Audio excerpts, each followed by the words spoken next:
Baik, pertama hari ini kedatangan kami mendampingi klien Dr. Richard Lee adalah untuk memberi keterangan tambahan. Dan keterangan tambahan itu hanya melengkapi saja. Dan kelihatannya data-data saja, tidak ada yang serius.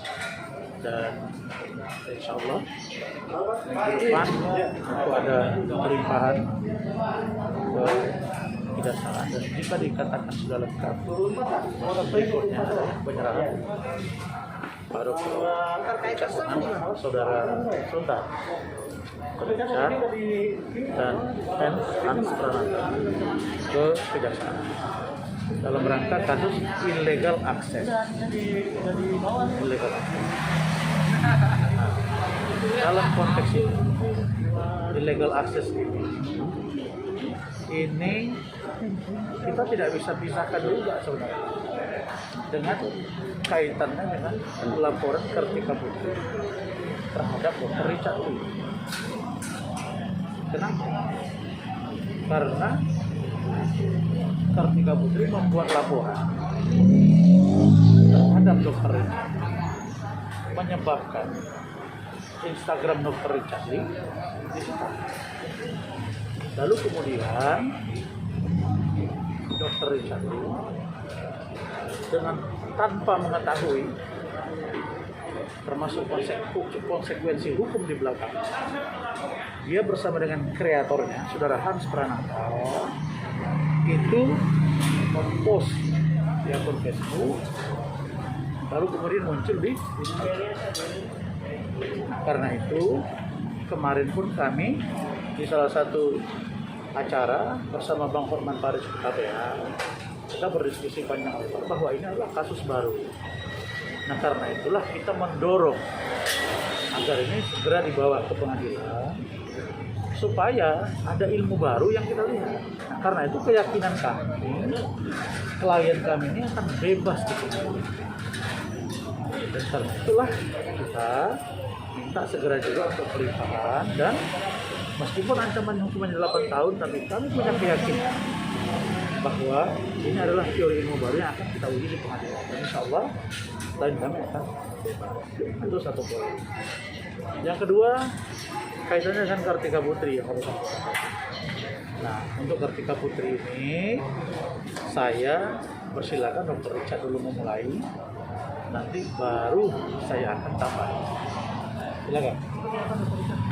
Ya, ini nggak ada urusan dengan laporan hari ini ya. Tapi pengen saya sampaikan bahwa saya sangat kecewa sekali. Saya sangat kecewa sekali. Kenapa saya diperlakukan sangat berbeda dengan Kartika Putri?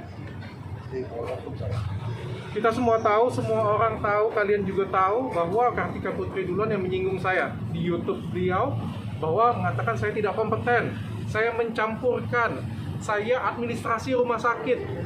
Kita sama-sama laporin ke polisi nih. Beliau lapor ke Polda, saya juga lapor ke Polda. Lalu apa yang terjadi? Saya datang, saya kooperatif, dipanggil polisi saya selalu datang. Handphone saya disita. Lalu kok punya Kartika Putri nggak disita YouTube-nya? Kok boleh Kartika Putri nggak datang berkali-kali? Saya sangat kecewa. Apakah karena saya ini cuma orang biasa? Apakah karena saya ini cuma dokter biasa? Sampai saya mendapatkan perlakuan berbeda seperti ini punya. Saya sangat kecewa sekali. Sedih saya. Kenapa? Saya berharap di Indonesia ini adalah negara yang benar-benar hukum, perlakuannya harusnya sama. Beliau melaporkan, saya juga melaporkan. Kok ada perbedaan seperti ini? Seperti itu. Tapi keluargamu sempat disampaikan. Baik, sebentar, saya luruskan ya. Maksud Dr. Richard Lee adalah laporan Dr. Richard yang ada di Polda Sumatera Selatan. Kami tidak mengatakan bahwa Polda Metro berpihak kepada Kartika Putri, tidak. Tapi kelihatannya perbedaan rentang waktu 2 bulan saja. Februari laporannya ya, Kartika Putri itu laporannya di, kalau tidak salah saya Desember atau November. Perbedaan 2 bulan. Nah, pertanyaannya adalah ketika ini saya laporkan ke Kapolda Sumatera Selatan persoalan ini. Waktu itu masih Irjen Pol Eko dan sekarang baru diganti, dan bertemu dengan Dirkrimsus di ruangan Kapolda di hadapan istri dari klien saya, Dr. Reni, dan di situ sudah diatensi oleh Kapolda agar ini segera diproses. Nah, pertanyaan Dr. Richard Lee, kalau dia, Dr. Richard, ya, menyebut Karput, itu maksud Kartika Putri adalah dirinya. Lalu Kartika Putri menyebut Pak Le, itu maksudnya Dr. Richard. Karena panggilan Dr. Richard ini memang Pak Le atau Dr. Le. Dan kalau ditulis Pak Le, Pak Le, ejaan Indonesia. Emang kita bahasa Indonesia pakai bahasa Inggris? Dr. Le, konotasinya itu. Nah, karena itu maka saya kemarin datang lagi, bertelepon lagi. Saya mendengar pernyataan yang sangat-sangat miris dari seorang Kasubdit, saudara AKBP Koko di Polda Sumsel, yang mengatakan bahwa mereka tidak memanggil Kartika Putri karena Kartika Putri masih dalam tahap klarifikasi. Kalau tahap klarifikasi, terus orang tidak datang, tidak apa-apa.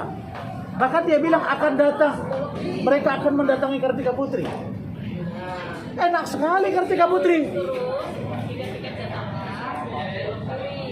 Nah, oleh karena itu maka kalau ini cara yang dilakukan oleh Kasubdit yang ada di Polda Sumsel, ini berbanding terbalik dengan apa yang terjadi di Polda Metro Jaya.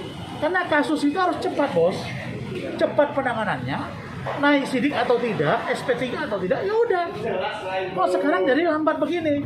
Nah, karena itu saya minta agar ini kita atensi Pak Kapolda yang ada di sana dan di sini, jangan sampai persoalan ini rancu kemana-mana. Nah, itulah yang sekarang menjadi pertanyaan. Meskipun informasinya saya dengar informasi ya, Kartika Putri sudah datang ke sana atau tidak, tapi klien saya minta keadilan terkait dengan proses penanganan yang ada di Polda Sumatera Selatan, supaya bahasanya begini ya, Karput dengan Pak Le. Kalau Karput adalah Kartika Putri, kalau Pak Le Dr. Richard Lee dong, dan ahli juga. Terus apa bedanya? Bahkan menurut saya lebih terang benderang lagi Pak Le dengan Karput. Karput masih bisa Kartika Putri, masih bisa karpet putih, masih bisa yang konotasi lain. Kalau Pak Le, orang tahunya dia. Kalau Pak Le ada K-nya baru, beda lagi. Sebentar deh, nanti saya akan jawab pertanyaan kau. Saya jelasin dulu. Saya orang hukum, saya bicara konteks, gitu loh. Nah, lalu kemudian yang paling menarik perhatian kita adalah saudara Kartika Putri ini beberapa kali di media seolah-olah dia merasa bahwa saya tidak mengarahkan perdamaian. Saya masih punya chattingan. Apa ngomong dia, apa ngomong saya, itu ada semua. Dan sampai sekarang kita masih mengatakan perdamaian itu ayo, tapi narasinya diatur sama-sama. Jangan mau menang-menangan. Kenapa? Karena kita berdamai. Nah, sekarang kami nggak ada masalah. Kalau mau damai, ayo. Mau tidak juga tidak apa-apa.